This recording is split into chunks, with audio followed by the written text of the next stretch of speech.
There are a range of different products within Aqua Gelz. Here we have the starter pack, and this allows you to make 9 different creations. Within this pack you get 3 different colours and 2 moulds. All the moulds in each pack will be different and you won't know which moulds you've got until you've opened it. Here we have the creation station where you can make 24 creations. It comes with 8 different colours and 4 moulds.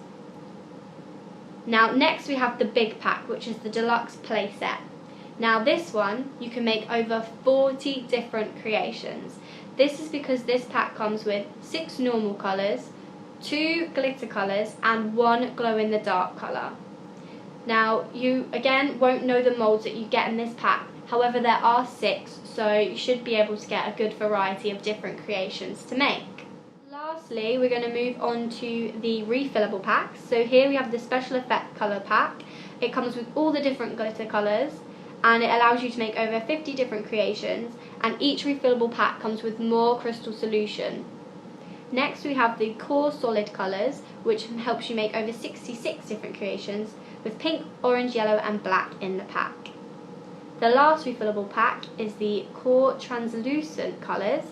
Now this helps you make again over 66 different creations, and it comes with green, red, blue and white in the pack, and again more solution.